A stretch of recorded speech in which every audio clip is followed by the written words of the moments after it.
नमस्कार साथियों, आप देख रहे हैं बाबा साहब की विरासत। यहाँ हम बाबा साहब डॉक्टर भीमराव अंबेडकर के विचार, भारतीय संविधान, बहुजन महापुरुषों का इतिहास और आज के दिन का इतिहास आपके सामने प्रामाणिक तथ्यों के साथ प्रस्तुत करते हैं। हर साल 11 जुलाई को पूरी दुनिया विश्व जनसंख्या दिवस मनाती है। इस दिन का उद्देश्य बढ़ती जनसंख्या, परिवार नियोजन, मातृ एवं शिशु स्वास्थ्य, शिक्षा और सतत विकास जैसे महत्वपूर्ण विषयों पर लोगों को जागरूक करना है। संयुक्त राष्ट्र के अनुसार 11 जुलाई 1987 को विश्व की जनसंख्या लगभग 5 अरब तक पहुंची थी। इसी अवसर की याद में विश्व जनसंख्या दिवस मनाने की शुरुआत हुई।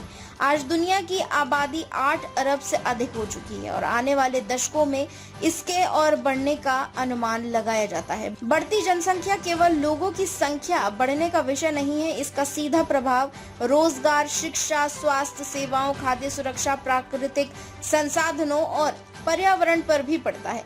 इसी कारण परिवार नियोजन और जागरूकता को दुनिया के अधिकांश देशों में विकास का महत्वपूर्ण हिस्सा माना जाता है।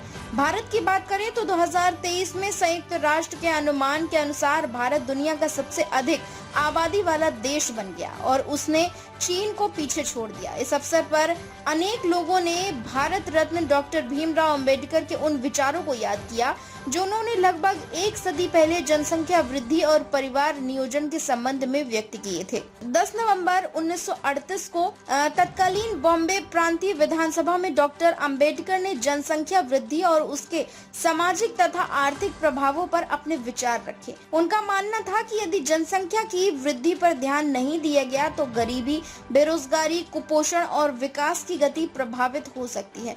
डॉक्टर अंबेडकर का कहना था कि परिवार इतना ही बड़ा होना चाहिए जिसकी जिम्मेदारी माता पिता सम्मान पूर्वक निभा सके। उनका विश्वास था कि परिवार नियोजन केवल जनसंख्या नियंत्रण का विषय नहीं बल्कि महिलाओं के स्वास्थ्य, बच्चों की बेहतर शिक्षा और पूरे परिवार के उज्जवल भविष्य से जुड़ा हुआ है। उन्होंने बाल विवाह जैसे कुप्रथाओं का विरोध किया और विवाह की उचित आयु बढ़ाने, महिलाओं की शिक्षा तथा आर्थिक सशक्तिकरण पर विशेष बल दिया। उनका मानना था कि जब महिलाएं शिक्षित और आत्मनिर्भर होंगी तब परिवार भी अधिक जागरूक निर्णय ले सकेंगे। डॉक्टर अंबेडकर वैज्ञानिक सोच के समर्थक थे। उन्होंने परिवार नियोजन के वैज्ञानिक और सुरक्षित साधनों के बारे में समाज में जागरूकता फैलाने की आवश्यकता बताई। उनका उद्देश्य लोगों को जानकारी देकर उन्हें जिम्मेदार निर्णय लेने के लिए प्रेरित करना था। उन्होंने ये भी कहा कि गरीबी और अधिक जनसंख्या का गहरा संबंध है। कई गरीब परिवार ये सोचते हैं कि अधिक बच्चे भविष्य में कमाने वाले हाथ बनेंगे, लेकिन प्रत्येक बच्चे के साथ भोजन, शिक्षा, स्वास्थ्य और पालन पोषण की जिम्मेदारी भी बढ़ती है। डॉक्टर अंबेडकर ने स्वयं अपने जीवन में गरीबी और कठिनाइयों का सामना किया था। उन्होंने कई व्यक्तिगत दुख भी झेले, इसलिए वे जानते थे कि संसाधनों की कमी का सबसे अधिक असर बच्चों और महिलाओं पर पड़ता है। आज विश्व जनसंख्या दिवस हमें केवल आंकड़े याद करने के लिए नहीं बल्कि ये सोचने के लिए प्रेरित करता है कि हर बच्चे को अच्छी शिक्षा, पोषण, स्वास्थ्य और सम्मानजनक जीवन मिले।